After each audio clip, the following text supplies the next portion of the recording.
Na aula de hoje, nós vamos falar sobre os fundamentos da transdução de sinal, ou seja, nós vamos entender como as nossas células se comunicam. A comunicação ou transdução de sinal entre as células, ela vai envolver duas fases: a passagem de um sinal de uma célula para células-alvo por meio do ambiente extracelular e também a transdução de sinal intracelular, que vai compreender a decodificação bioquímica desse sinal quando é recebido pelas células-alvo, um processo que envolve a regulação passo a passo de proteínas sinalizadoras intracelulares. Então, isso vai resultar em uma função alterada das proteínas envolvidas no metabolismo, em regulação gênica, em transporte de membrana e motilidade extracelular. A combinação, então, das sinalizações intracelular e intercelular permite às células de um órgão ou tecido responder às mudanças na função das células em outros órgãos ou tecidos para garantir a homeostase no organismo inteiro. E por que é importante nós estudarmos transdução de sinal? Bom, nós temos aqui várias razões.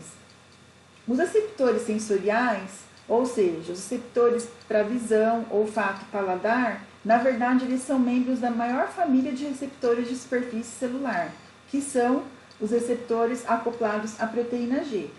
Um outro motivo pelo qual é importante estudar a transdução de sinal é que alterações nas vias de transdução de sinal são a causa de várias doenças, como, por exemplo, câncer, insuficiência cardíaca, diabetes e distúrbios do comportamento. Por conta disso, 50% das medicações mais comumente utilizadas no mundo, elas têm proteínas sinalizadoras como alvo, ou seja, é extremamente importante nós estudarmos a transdução de sinal para que nós possamos entender o mecanismo de ação de várias medicações, que vocês vão ver depois, na farmacologia. Por exemplo, algo que está em bastante evidência hoje é a Covid-19. Ela é causada pelo vírus SARS-CoV-2. Quando esse vírus ele tem na sua superfície uma proteína chamada spike, que são como se fossem esses espinhos aqui na superfície. E como é que esse vírus vai conseguir entrar na célula? Ele vai conseguir entrar na célula por meio de um receptor que a célula tem, que é o receptor da enzima conversora da angiotensina, ou ECA2. Então, a proteína spike, ela reconhece esse receptor e vai se ligar a ele, e isso permite que ela entre na célula. Então, um dos mecanismos de nós tentarmos inativar, impedir a entrada desse vírus, reduzir, portanto, a contaminação, seria nós bloquearmos esse receptor da ECA2 ou então bloquearmos a proteína, spike que se liga a esse receptor.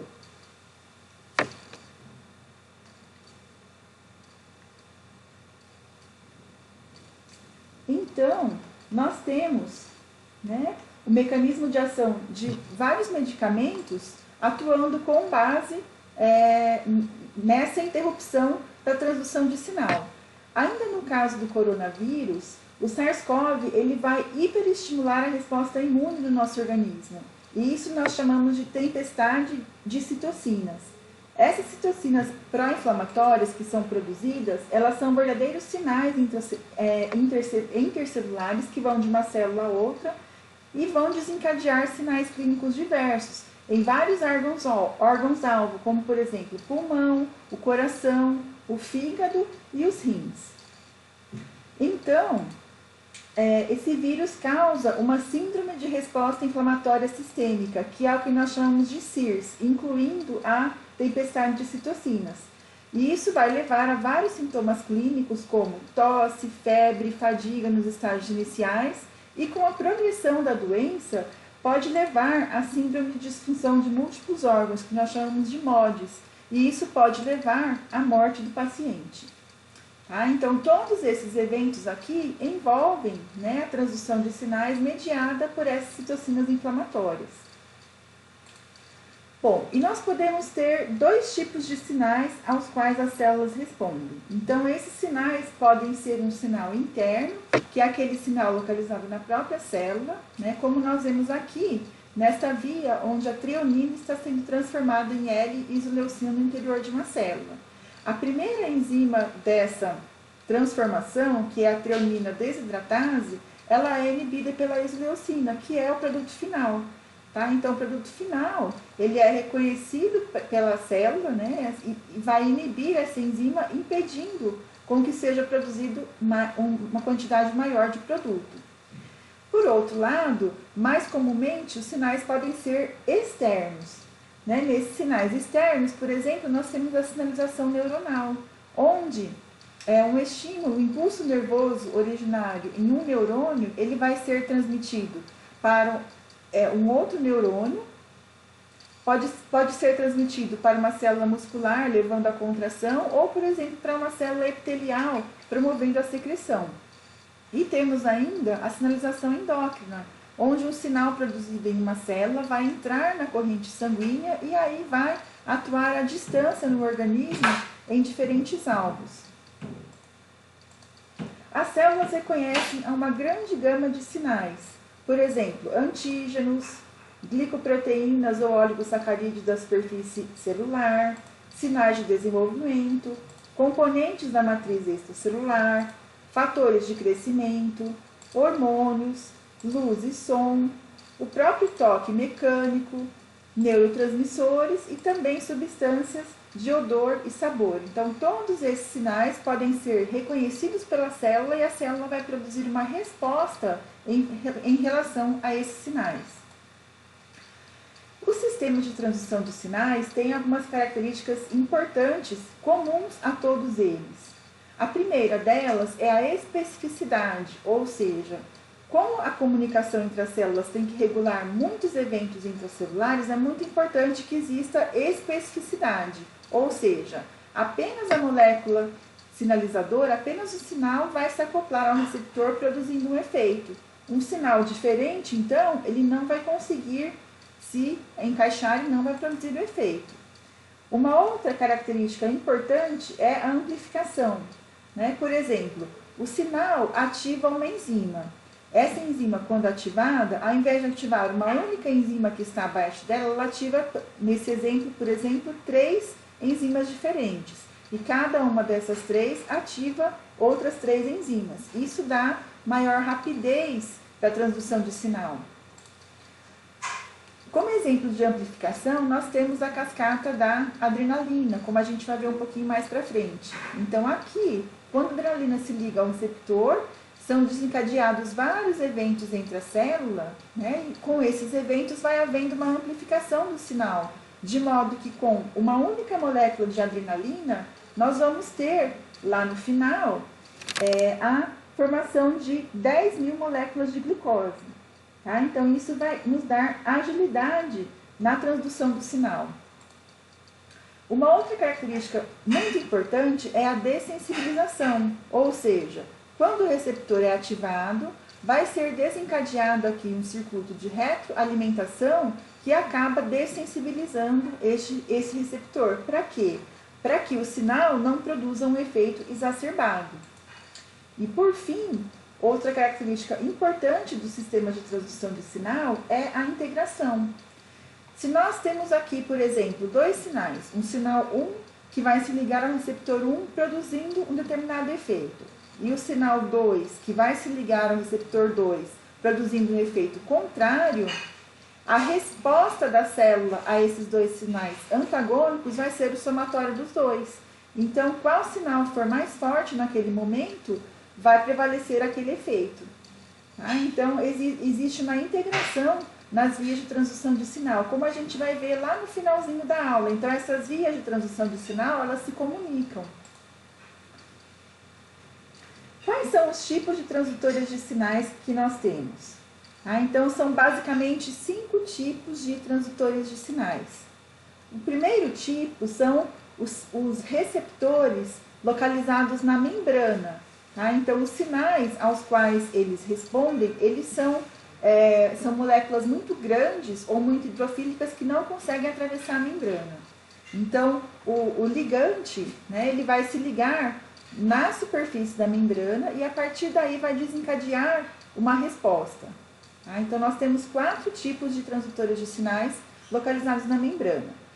Um deles é o receptor associado à proteína G. Como que ele funciona? Quando o ligante se liga a esse receptor, vai haver a translocação de uma subunidade da proteína G, né? E essa proteína G vai ativar uma enzima. E essa enzima vai produzir um segundo mensageiro. Tá? Então, a gente vai ver os exemplos de cada um deles um pouquinho mais para frente. O segundo tipo de receptor é o receptor enzimático. Tá? Então, é representado por uma proteína transmembrana, cujo domínio citoplasmático tem uma atividade tirosina quinase, ou seja, ela se autofosforila. Tá? Então, quando o ligante interage aqui com o domínio extracelular, vai estimular uma atividade enzimática, ou seja, uma atividade de fosforilação no domínio intracelular. Um terceiro tipo de sistema de transdução de sinal localizado na membrana são os canais iônicos. Tá? Então, quando o ligante se acopla a esse canal se abre ou se fecha, né, levando então a um efeito aqui dentro da célula. E por fim, um quarto sistema de transdução de sinal de membrana são os receptores de adesão. Então, eles interagem com componentes da matriz extracelular, alterando a sua conformação e transmitindo, portanto, instruções ao citoesqueleto. Tá? Então, esses são os 4 tipos de transdutores de sinais localizados na membrana. A gente vai falar um pouquinho sobre cada um deles mais à frente. E, por fim, nós temos os receptores intracelulares. Então, os sinais relacionados a esses receptores, eles são moléculas pequenas e que conseguem atravessar a membrana plasmática e a membrana nuclear. E esses sinais, então, vão lá no núcleo, se ligando, né, com um receptor que vai regular a expressão de genes específicos e levar a resposta naquela célula. Tá? Então, a gente vai estudar sobre cada um desses tipos de sistemas de transdução de sinal, começando com os receptores intracelulares. Então, os receptores intracelulares, como nós falamos, são moléculas sinalizadoras menores e hidrofóbicas que conseguem atravessar a membrana plasmática. Tá? Então, os exemplos desses sistemas de transdução de sinal relacionados a receptores intracelulares são os hormônios esteroides, hormônios da tireoide, os retinóides e a vitamina D. Então, todos eles são moléculas pequenas, hidrofóbicas, que conseguem atravessar a membrana e vão agir diretamente em receptores nucleares. Nós temos aqui, por exemplo, um hormônio, né? Pode ser, por exemplo, um hormônio esteroide. Então, esse hormônio esteroide é transportado ao tecido-alvo ligado a proteínas séricas. Então, ele consegue atravessar a membrana plasmática e vai se ligar a uma proteína receptora, chamada de REC, aqui no núcleo. Tá? Quando ele se liga, ele muda a conformação dessa proteína REC. E aí nós vamos ter a ligação de 2 proteínas REC com dois ligantes em regiões específicas do DNA, chamadas de elementos de resposta hormonal. Tá? E com essa ligação, a transcrição do gene adjacente a esse elemento de resposta hormonal vai ser regulada, havendo, então, um aumento ou diminuição da taxa de transcrição daquele gene. E a alteração na expressão da proteína correspondente vai levar, então, a resposta àquele hormônio. Tá? Então, é assim que funcionam os receptores intracelulares. Então, eles atravessam a membrana plasmática e a membrana nuclear e vão se ligar a receptores lá dentro do núcleo. Dentre os receptores intracelulares, né, nós temos um exemplo muito característico que é aplicado no câncer de mama. Tá? Neste caso, a gente tem que, em alguns tipos de câncer de mama, a divisão das células cancerosas depende da presença contínua do hormônio estrógeno. Uma droga conhecida como tamoxifeno, ele compete com o estrógeno para se ligar ao seu receptor, ao receptor de estrógeno. Quando o tamoxeno se liga ao receptor no lugar do estrógeno, isso não vai ter efeito nenhum na expressão gênica, ou seja, o tamoxifeno é um antagonista do estrógeno. Em consequência, quando nós administramos o tamoxifeno após uma cirurgia ou durante a quimioterapia para o câncer de mama dependente do estrógeno, nós vamos diminuir ou parar o crescimento das células cancerosas remanescentes, deste modo prolongando a vida da paciente. Uma outra aplicação é no caso da pílula do dia seguinte, chamada de RU486.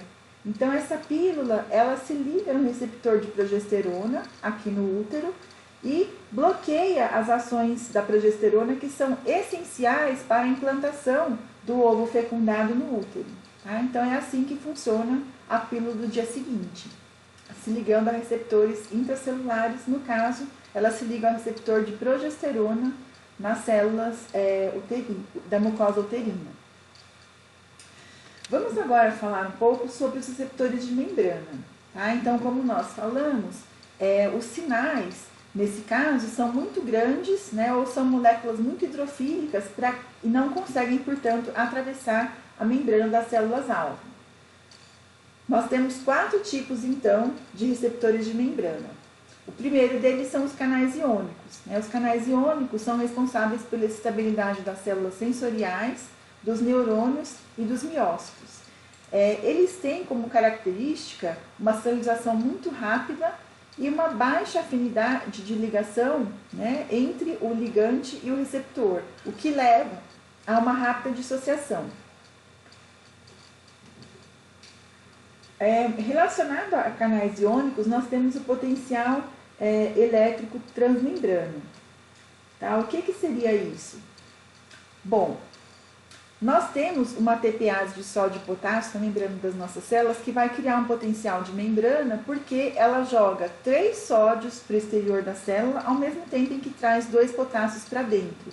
Então, vai propiciar um maior número de cargas positivas na superfície celular, no meio externo da célula, e um maior número de cargas negativas na região intracelular. Com isso, vai ser gerada uma diferença de potencial entre o meio intra e o extracelular de menos 60 mV. Tá? Então, sempre a região extracelular da membrana vai ter uma carga mais positiva em relação à região intracelular, e essa diferença é de 60 mV. Né? Com isso, é criado um gradiente eletroquímico aqui nessa membrana. E esse gradiente que vai determinar a direção de movimentos de íons através dessa membrana, que com essa diferença de potencial está polarizada. Né? Então, nós vamos ter, por um gradiente químico, como a concentração de sódio e de cálcio são maiores aqui fora do que dentro da célula, eles vão tender a entrar, né? Passar do meio mais para o meio menos concentrado, promovendo uma despolarização, devido à entrada de cargas positivas. O potássio, como ele está em maior concentração dentro da célula do que fora, pela ação dessa TPase, ele vai fazer um movimento contrário, indo de dentro para fora da célula, provocando uma hiperpolarização. E devido a um gradiente elétrico, né, como o meio aqui mais fora está mais negativo do que o meio interno, a gente vai tender aos íons negativos como o cloreto saindo de dentro da célula para fora, o que nós chamamos de despolarização. Tá? Então, isso vai alterar esse potencial de membrana. Vamos assistir um filminho sobre esse potencial de membrana para vocês entenderem um pouco melhor.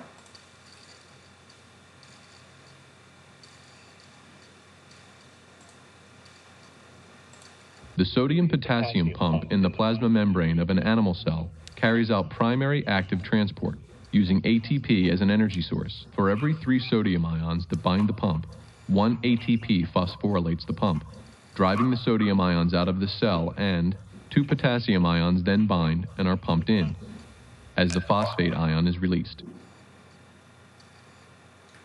Ok. E os receptores cátion-seletivos, né, como por exemplo, são controlados por neurotransmissores excitatórios, como acetilcolina, glutamato, serotonina e ATP. enquanto que os receptores ânion seletivos, eles são controlados por neurotransmissores inibitórios, como, por exemplo, o ácido gama-aminobutírico e a glicina.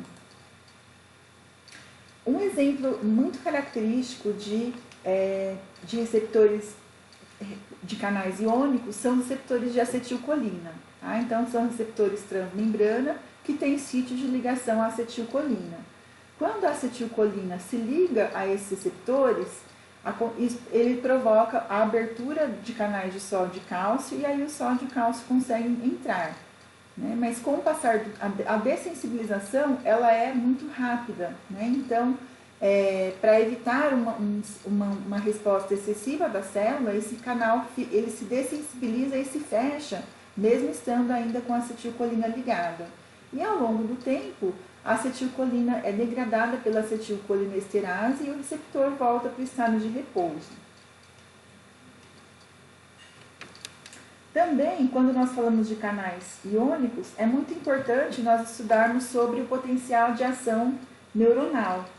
Tá? Então, aqui nós vamos ter um exemplo de transmissão do impulso nervoso, tá? De um neurônio para o outro. Como que isso acontece? Quando a gente tem um estímulo, por exemplo, a acetilcolina, nesse primeiro neurônio, ela vai produzir um potencial de ação que se move ao longo do eixo, de acordo com essa seta branca aqui. Então, conforme esse potencial de ação se move, ele vai abrindo canais de sódio e o sódio vai entrando, provocando a despolarização da membrana. Isso vai acontecendo em sequência, um depois do outro. Enquanto que do outro lado, abre canais de potássio para que aconteça a saída de potássio, para que ocorra a repolarização. Quando este potencial de ação chega próximo à extremidade do axônio, ao invés de ter canais de sódio, nós vamos ter lá canais de cálcio. E aí, quando esse potencial de ação chega, os canais de cálcio, eles se abrem, e aí o cálcio entra na célula.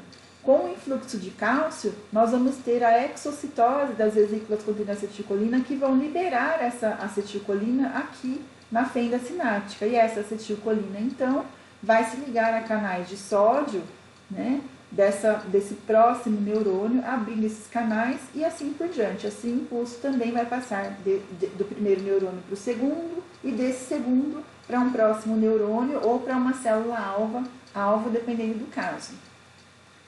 Tá, vamos ver um filminho, então, sobre a transmissão do impulso nervoso.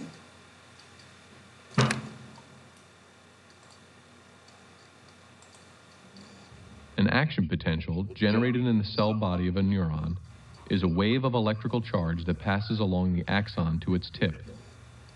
The action potential triggers release of neurotransmitter molecules. They diffuse to receptors on a target cell and affect that cell's behavior.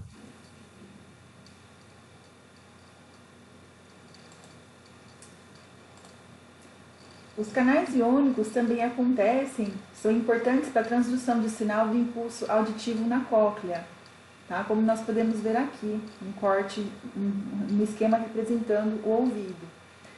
Bom, então o som ele faz vibrar a membrana timpânica, e essa vibração promove uma movimentação nos 3 ossículos, que são o martelo, a bigórnia e o estribo. Essa vibração ela vai provocar uma movimentação na endolinfa, e nós temos aqui cílios em contato com essa endolinfa. Tá? Então, com a movimentação da endolinfa, isso vai originar a movimentação dos cílios. E essa movimentação gera uma transdução de sinal mecânica nas células ciliares, transmitindo esse sinal para as terminações do nervo auditivo, que vão então captar esses neurotransmissores e transmitir o impulso nervoso. Tá? Então, a transdução de sinal do impulso auditivo na cóclea também depende da abertura de canais, né, de sódio e cálcio. Vamos falar agora sobre um outro tipo de receptores de membrana, que são os receptores enzimáticos. Esses receptores são proteínas que possuem um domínio de ligação a um ligante, que é o nosso sinal, localizado na superfície extracelular da membrana plasmática, e um sítio ativo de uma enzima no seu lado citosólico, sendo esses dois domínios conectados por um único segmento transmembrana. Tá? Então, esses receptores e seus sinais estão implicados em diferentes processos das nossas células, como expressão gênica, divisão celular, morte celular programada ou diferenciação celular. Diferentemente dos receptores dos canais iônicos, aqui nos receptores enzimáticos a sinalização é bastante lenta. Por quê? Porque existe uma alta afinidade de ligação entre o sinal e o receptor, ou seja, o sinal se dissocia lentamente do receptor. Um exemplo muito característico de receptor enzimático é o receptor de insulina. Tá? Então, o receptor de insulina ele vai ter um domínio extracelular, que são as subunidades alfa, e depois um domínio transmembrana, né? Cuja porção citosólica vai ter uma atividade tirosina quinase. Então, quando a insulina se liga ao seu receptor, a subunidade alfa, ela vai promover uma mudança conformacional aqui nos domínios tirosina quinase da porção citosólica, dos domínios carboxiterminais, que vão se autofosforilar, e uma vez autofosforilados, eles vão fosforilar várias proteínas-alvo, levando aos efeitos intracelulares da insulina. Tá? Então, aqui nós temos um exemplo de como acontece a transdução de sinal da insulina. A insulina, portanto, vai se ligar à subunidade alfa do seu receptor, e isso vai promover uma autofosforilação dos resíduos de tirosina carboxiterminais desse receptor. Esse receptor, então, fosforilado, ele vai fosforilar resíduos de tirosina do substrato receptor de insulina. Tá? Uma vez fosforilado, o IRS1 vai fazer uma ponte entre a proteína GRB2 e a proteína SOS. E essa proteína SOS vai promover a troca de GDP pelo GTP na proteína RAS, ativando essa proteína RAS. E a proteína RAS ativada, por sua vez, liga-se à proteína RAF1, ativando-a. A RAF1, por sua vez, fosforila a proteína MEC, que por sua vez vai fosforilar a proteína ERK, ativando a proteína ERK. Uma vez ativada, fosforilada, a ERK vai migrar para o núcleo, onde ela vai fosforilar fatores de transcrição, como por exemplo o ELK1, ativando esse fator de transcrição. E, uma vez ativado, o fator de transcrição vai se ligar à proteína SRF, estimulando a transcrição e tradução de vários genes relacionados à divisão celular. Tá? Então, é assim que a insulina, né, consegue transduzir o sinal para a célula, né, levando aquele efeito relacionado com a divisão celular. E o fluoreto, ao invés de fazer com que haja a fosforilação em tirosina do substrato receptor de insulina, ele promove a fosforilação no outro aminoácido, que é a serina.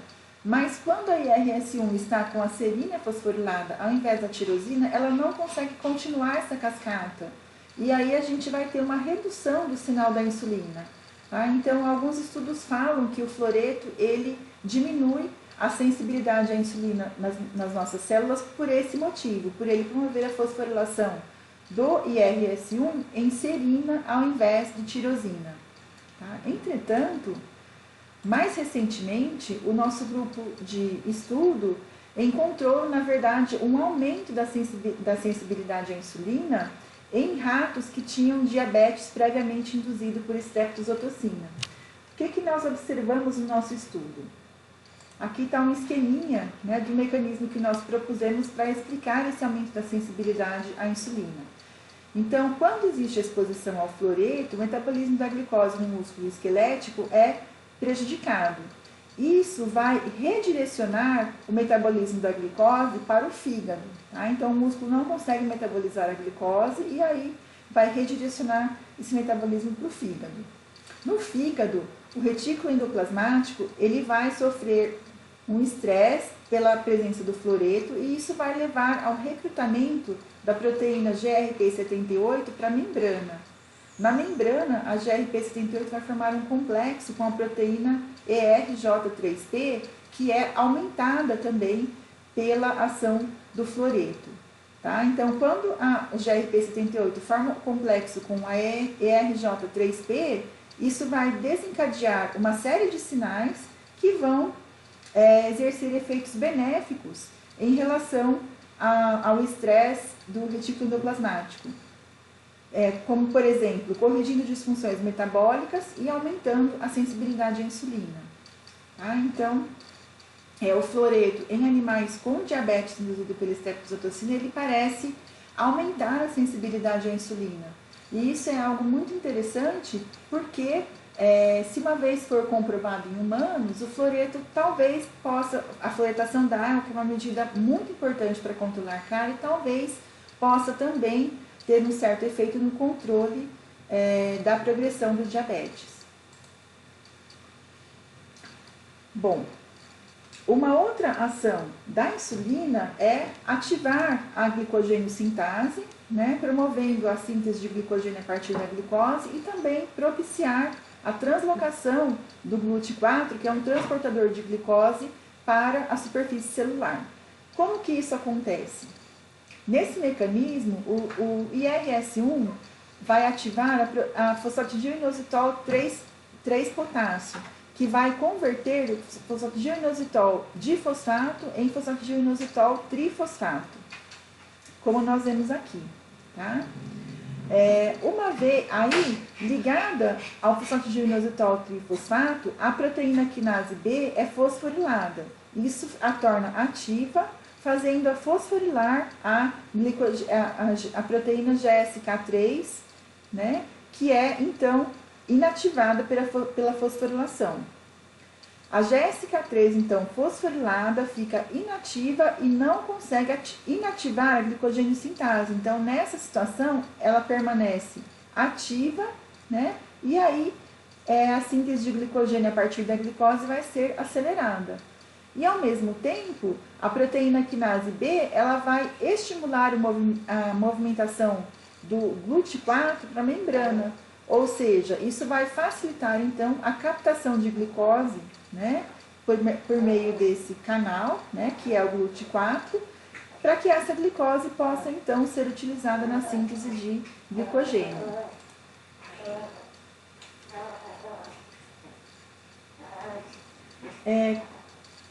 A RAS é uma GTPase que se liga ao GTP, que é um regulador da proliferação celular. Cerca de 30% de todos os tumores humanos envolvem células que expressam roncogenes RAS mutados. Tá? Então, ligantes que se ligam a receptores enzimáticos, como fatores de crescimento, eles estimulam a autofosforilação em tirosina do receptor, que por sua vez fosforila outras proteínas ativadoras da RAS, que se torna então ativa na sua fórmula ligada ao GTP. E uma vez ativada, a RAS vai se ligar a uma família de proteínas serina-treonina quinases que vão desencadear a cascata da proteína quinase ativada por mitógenos, que seria a cascata da MAP quinase. A cascata da MAP quinase, ela vai envolver a ação em série de 3 proteínas quinases. A primeira quinase, ativada pelo RAS, é chamada de MAP quinase, quinase, quinase. Ela vai ativar um conjunto de MAP quinases, quinases, que ativam as MAP quinases terminais, que são as que realmente são efetoras. Né? Elas, então, vão fosforilar várias proteínas-alvo no citosol ou na membrana, né, causando uma mudança da atividade dessas proteínas, ou então vão ativar proteínas nucleares regulatórias de genes, provocando mudanças na expressão gênica. Né? É muito importante, esses receptores tirosina quinase são muito importantes na terapia do câncer de mama. Em cerca de 20 a 30% das pacientes com câncer de mama invasivo, há uma expressão amplificada em até 2 ordens de grandeza do receptor de EGF, chamado proteína HER2.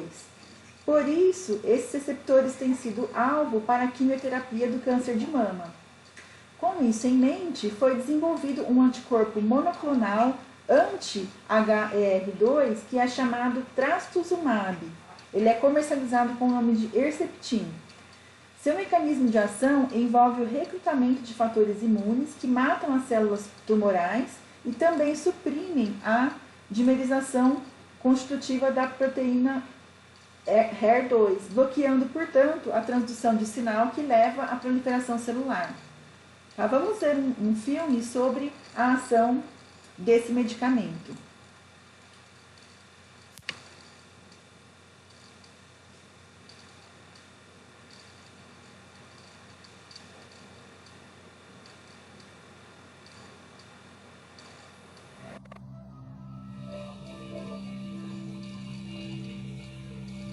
Herceptin, a multimodal approach targeting HER2-positive breast cancer.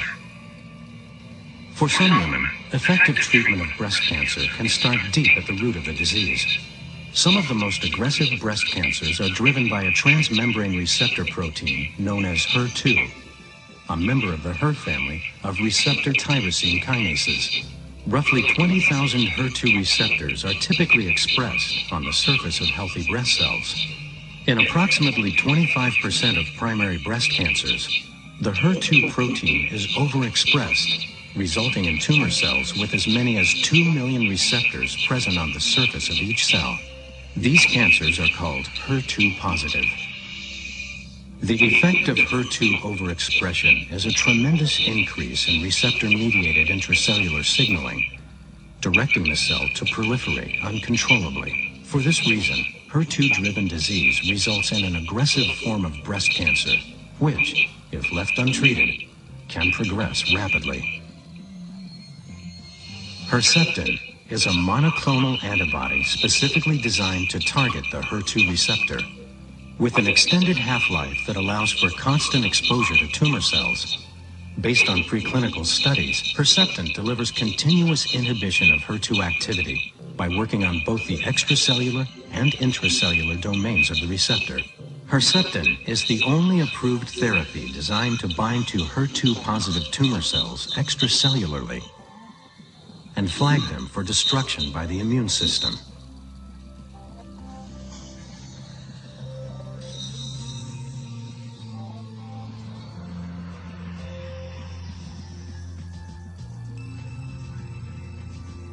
In addition, bound Herceptin prevents HER2 receptor activity by blocking intracellular HER2 signaling and ultimately inhibiting cell proliferation.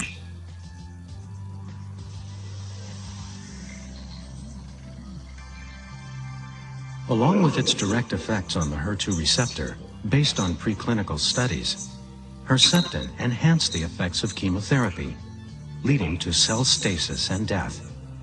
With several distinct mechanisms, Herceptin works both extracellularly and intracellularly to deliver a multimodal attack against cells overexpressing the HER2 receptor, a receptor linked to one of the most aggressive forms of breast cancer.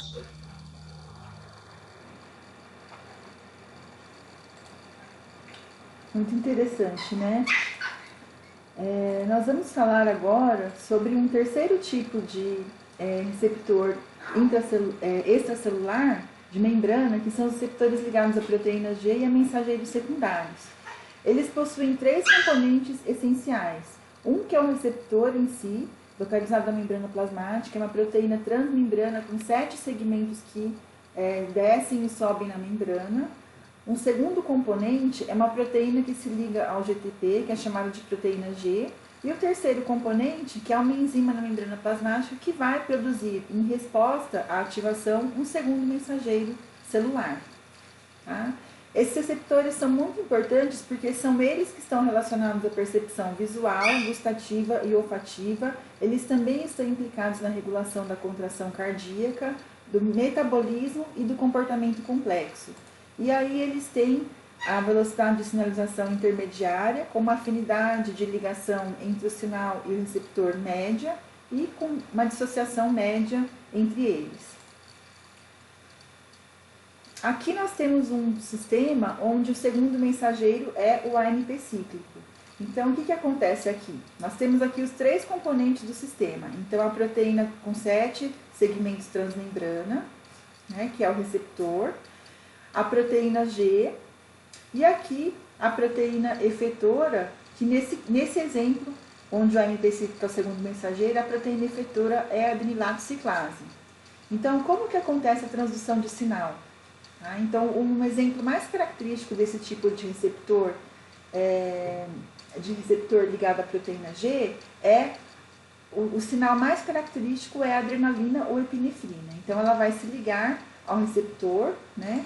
Com isso, o receptor ligado à epinefrina, ele vai provocar a troca de GDP pelo GTP ligado à proteína G estimulatória, a sua subunidade alfa, ativando essa proteína G, e a subunidade alfa ativada, ela vai se mover até a adenilato ciclase, que é a proteína efetora transmembrana, ativando-a. A adenilato ciclase ativada, por sua vez, catalisa a formação de AMP cíclico a partir do ATP, e o AMP cíclico vai ativar a proteína quinase A. E nós vamos ter, então, a proteína quinase A ativada, fosforilando várias outras proteínas celulares, promovendo a resposta ao sinal, que nesse caso foi a adrenalina, né? O AMP cíclico, então, é ele que vai, ele é o segundo mensageiro, porque o primeiro mensageiro é a adrenalina. Ele vai ser o segundo mensageiro, então, a ser lançado no interior da célula para ativar a proteína quinase A, e essa, por sua vez, ativar as outras proteínas, né? Quando a gente quer, por exemplo, ficar acordado mais tempo para conseguir estudar, a gente costuma tomar café, né?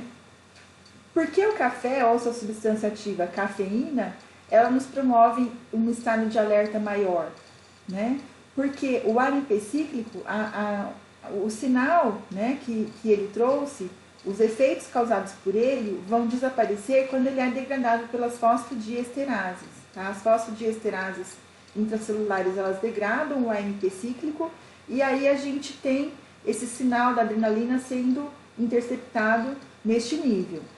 A cafeína, ela inibe as fosfodiesterases, então o AMP cíclico permanece mandando esse sinal para a célula da adrenalina por mais tempo, então a gente aumenta o tempo do nosso estado de alerta. Tá? Então é assim que a cafeína age, né? Aumentando o nosso estado de alerta. Vamos ver um filminho sobre a transdução de sinal mediada pela proteína G.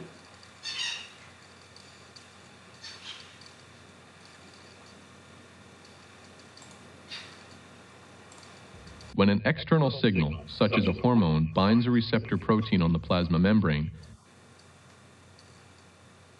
the receptor molecule undergoes a change that causes a G protein to bind to it inside the cell. G proteins are regulatory proteins that got their name because they bind GTP.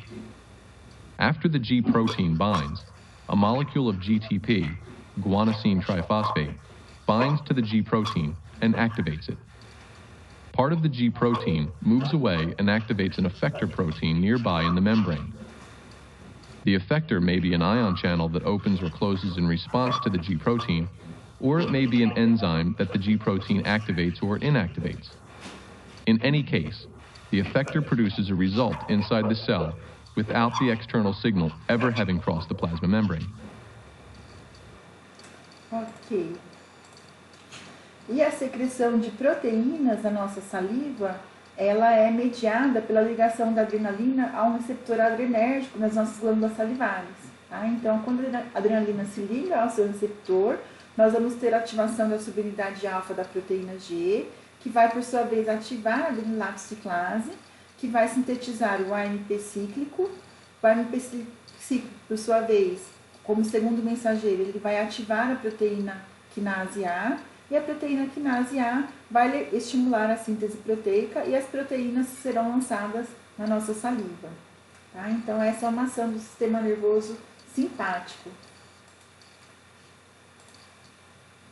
Uma outra aplicação desse tipo de transdução de sinal é no caso do cólera, né, da cólera. A toxina da cólera, ela provoca uma ADP, ribosilação da solubilidade alfa da proteína G estimulatória, impedindo a dissociação do GTP, e com isso a gente vai ter uma contínua ativação da adenilato ciclase e produção de AMP cíclico. No intestino grosso, esse aumento de AMP cíclico vai resultar em uma fosforilação aumentada de canais de cálcio mediado pela proteína quinase A, que vai regular o transporte de sais e água. E a hiperativação desses canais perturba esse transporte, levando à diarreia até mesmo com risco de vida. Então essa é uma outra, um outro tipo de uma patologia onde a gente tem a alteração nesse processo de transdução de sinal. E um outro tipo de patologia onde existe uma disfunção na transdução de sinal é na insuficiência cardíaca congestiva. Na insuficiência cardíaca congestiva, o coração é incapaz de bombear o sangue em quantidades suficientes para uma adequada perfusão dos tecidos periféricos. E essa insuficiência cardíaca congestiva, ela resulta de adaptações dos miócitos cardíacos para a manutenção do débito cardíaco, após uma lesão do miocárdio ou uma carga hemodinâmica excessiva, como pressão alta do sangue. Essas adaptações incluem a hipertrofia do miocárdio e uma ativação do sistema simpático, principalmente com a liberação de adrenalina. E aí, isso vai, então, aumentar a contratilidade do miocárdio. E no final, esses mecanismos de adaptação acabam sendo inadequados e resultam numa doença progressiva do desempenho cardíaco. Aqui a gente tem um filminho bastante interessante que mostra, né, o que acontece na insuficiência cardíaca congestiva. A healthy heart, as seen here, beats approximately 60 to 100 times a minute, providing oxygen-rich blood to the rest of the body. The lower left chamber of the heart, called the left ventricle, is the main pumping chamber. There are many different conditions that can lead to congestive heart failure, including a prior heart attack, high blood pressure, and coronary artery disease. Any of these can prevent the heart from efficiently pumping blood to the rest of the body. As a result, the heart may beat faster, and the ventricle may increase in size, becoming an even less effective pump. When the kidneys sense the reduced blood flow, they attempt to compensate by retaining more water and salt. This excess fluid retention often causes congestion in the tissues and results in swelling and an increased strain on an already weak heart. The progressive effect of the heart failing to properly circulate blood and congestion due to fluid retention is known as congestive heart failure. Ok. E o tratamento da insuficiência cardíaca congestiva, ele é baseado em antagonistas beta-adrenérgicos, mais comumente conhecidos como beta-bloqueadores. E o mais utilizado deles é o metoprolol. O que ele faz? Ele diminui a ação da adrenalina e isso diminui a resistência ao fluxo sanguíneo e a quantidade de trabalho necessário para o coração realizar o débito cardíaco efetivo. Tá? Então, aqui nós temos uma outra patologia, né, onde o tratamento se baseia no bloqueio da transdução de sinal, no caso aqui do sinal da adrenalina. Nós temos no organismo alguns tipos de sinais que usam o AMP cíclico como segundo mensageiro, como por exemplo, adrenocorticotrófico, FSH, o LH, o hormônio da tireoide, a dopamina, a adrenalina, né, que é o exemplo que a gente viu nos slides anteriores, prostaglandinas E1 e E2, histamina, serotonina e substâncias de odor e sabor. Então, todos eles, né, atuam em receptores associados à proteína G, utilizando o AMP cíclico como segundo mensageiro. Mas, ao invés de utilizar como segundo mensageiro o AMP cíclico, nós temos também uma transdução de sinal usando o mesmo tipo de receptor e a mesma proteína G, mas que usa, né, como segundo mensageiro a fosfolipase C ou o inositol trifosfato. Então vamos ver como que isso acontece. né? Então, quando o hormônio se liga ao seu receptor na membrana plasmática, o que vai acontecer? Mesmo que a gente viu no exemplo da adrenalina, né? O receptor vai promover a troca do GDT pelo GTP na subunidade alfa da proteína G. A subunidade alfa, então, é ativada e se desloca em direção não mais à adenilato ciclase, como no exemplo anterior, mas sim em direção à fosfolipase C. Tá? Então, aqui a enzima efetora é a fosfolipase C ao invés da adenilato ciclase. O restante, esse comecinho aqui, é igual. Tá? E aí, quando a fosfolipase C é ativada, ela vai clivar o fosfatidil-inositol difosfato da membrana em diacilglicerol e inositol trifosfato. Tá? O que vai acontecer? O inositol trifosfato vai se dirigir ao retículo endoplasmático, a canais de cálcio localizados no retículo, e vai abrir esses canais de cálcio, liberando o cálcio sequestrado no retículo. Com isso, nós vamos ter um influxo de cálcio para o citosol. Aí, o diacilglicerol, junto com esse cálcio que foi liberado, vão ativar a proteína quinase C na superfície da membrana plasmática e ela, por sua vez, vai fosforilar várias proteínas-alvo, levando a resposta ao hormônio. Tá? Então, aqui, né, os nossos segundo mensageiros são a fosfolipase C, né, e o inositol trifosfato. Vamos ver alguns filmes exemplificando essas vias de transdução do sinal para que vocês consigam compreender melhor como elas funcionam.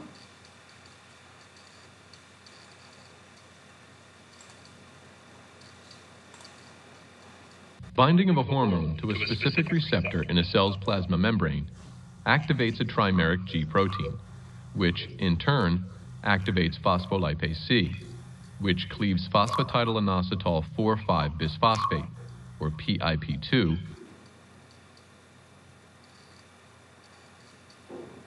IP3-inositol triphosphate diffuses to receptor sites on calcium channels in the membrane of the smooth endoplasmic reticulum. When IP3 binds the channel, it opens and calcium ions flood into the cytosol, leading to cellular responses, such as muscle contraction, fusion and exocytosis of enzyme-carrying vesicles, and glycogen metabolism. Então, aqui nós vimos como que atua o IP3, né? Vamos ver agora como que atua o diacilglicerol.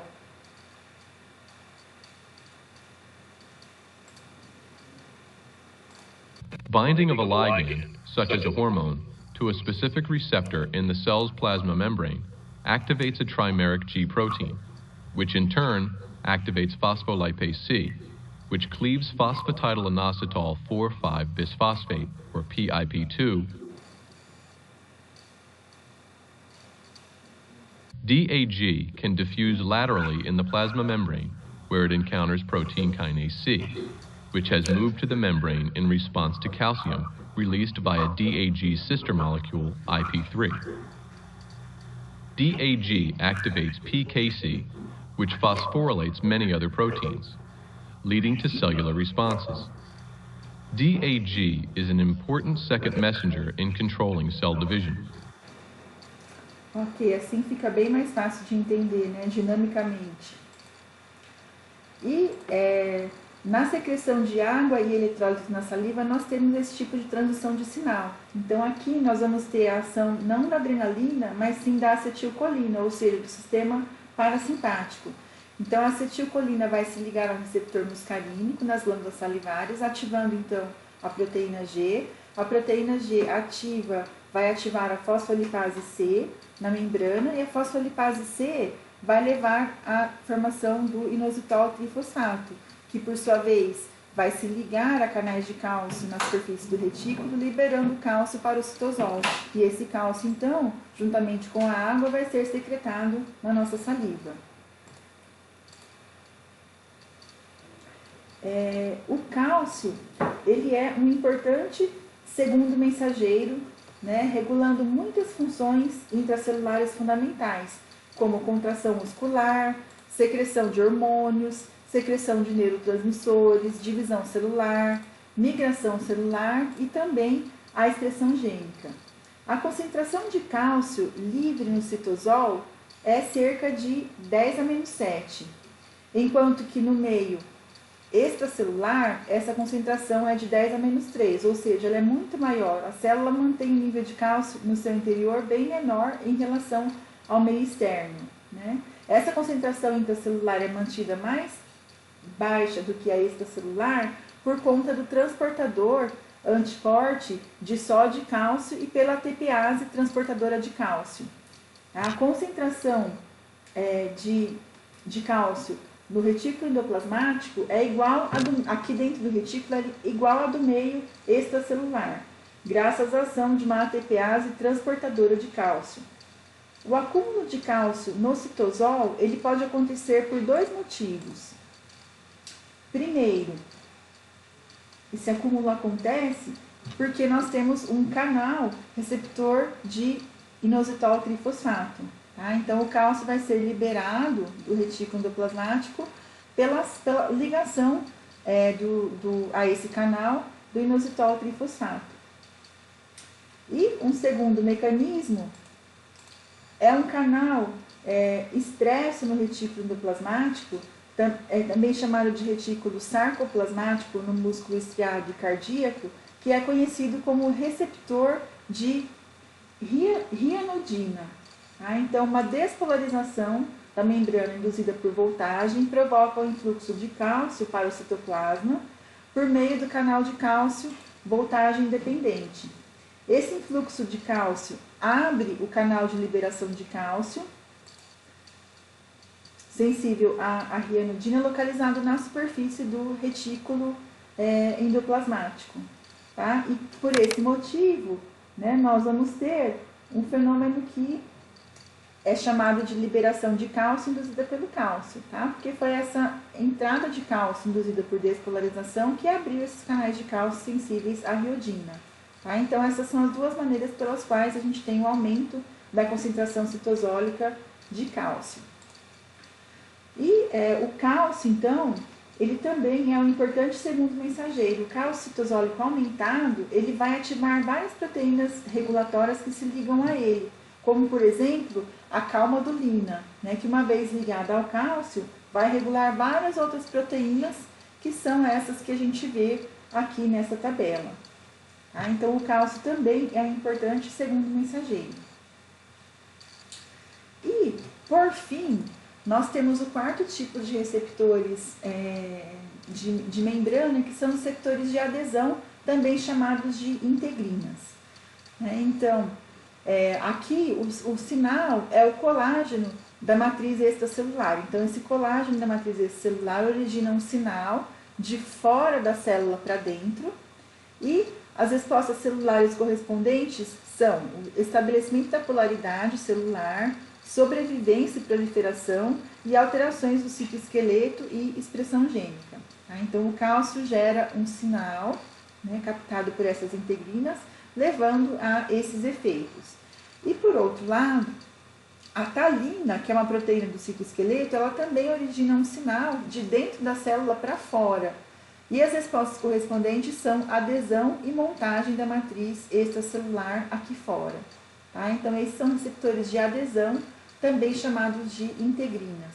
Aqui eles reagem tanto a sinais extracelulares, o sinal extracelular é o colágeno, e os sinais intracelulares são as talinas, né, que são proteínas do citoesqueleto. Então, assim a célula se comunica com o meio externo. E as nossas vias de transdução de sinal, né, elas são integradas, né? Muitas importantes cascatas intracelulares de sinalização podem ser reguladas sinergicamente por receptores de vários tipos e famílias, como a gente consegue ver nesse esquema, né? Então, há uma integração das vias de transdução do sinal. Ok? E aqui, só para nós recordarmos, né, como são os 5 tipos de transdutores de sinais, vamos recordar um pouquinho para que vocês não confundam um com o outro. Né? Nós temos, então, os receptores de membrana, e aqui nós temos o receptor associado à proteína G, né? Como que acontece a transdução de sinal por esse mecanismo.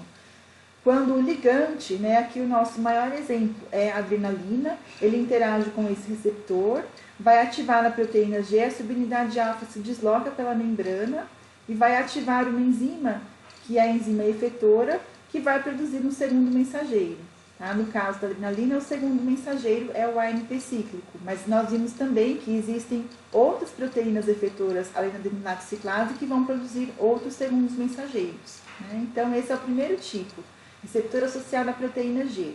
O sinal característico aqui é, então, a adrenalina. Tá? Receptores enzimáticos, como que eles funcionam?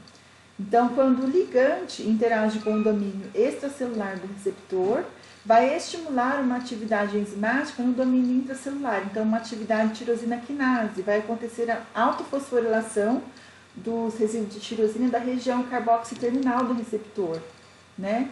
E essa autofosforilação vai ativar outras proteínas citoplasmáticas que vão levar a resposta àquele ligante, né? Qual que é o nosso ligante modelo aqui? A insulina, né? Então, a transdução do sinal da insulina se dá por receptores enzimáticos. Um terceiro tipo de receptores de membrana são os canais iônicos. Tá? Então, esses canais se abrem ou se fecham em resposta à concentração do ligante ou a um potencial de membrana. Tá? Então, um exemplo aqui é a acetilcolina, né, que se liga a esses canais, promovendo a sua abertura, levando à entrada de cálcio. E, por fim, os receptores de adesão, né, que interagem com componentes da matriz extracelular, alterando a sua conformação e transmitindo instruções para o citoesqueleto. Tá? Então, esses são os 4 tipos de receptores de membrana. E nós temos ainda os receptores intracelulares, né, que são aqueles dos hormônios da tireoide, esteroides, retinoides e a vitamina D.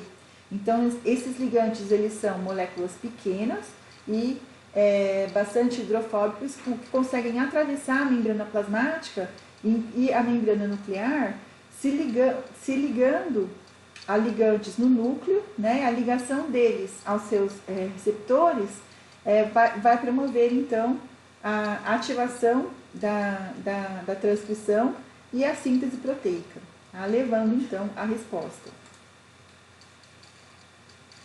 Ok? Então, os sinais típicos de cada um desses transdutores, por exemplo, a proteína G, o sinal mais característico é a adrenalina. Receptores enzimáticos, o sinal mais característico é a insulina. Os canais iônicos, acetilcolina. Receptores de adesão, o cálcio, o colágeno extracelular. E receptores nucleares, os hormônios, por exemplo, esteroides. Né? Então, só para vocês recordarem aqui desses 5 tipos de transduções de sinais que nós temos. Eu utilizei para a aula de hoje o nosso livro, a nossa disciplina da FOB, que é o Bioquímica Básica e Bucal, e o manual de bioquímica do Devlin. Tá? Então, se vocês quiserem aprofundar melhor os conhecimentos, eu recomendo esses 2 livros. E aqui está meu e-mail, sintam-se à vontade para entrar em contato, caso tenham alguma dúvida. Ok? Muito obrigada!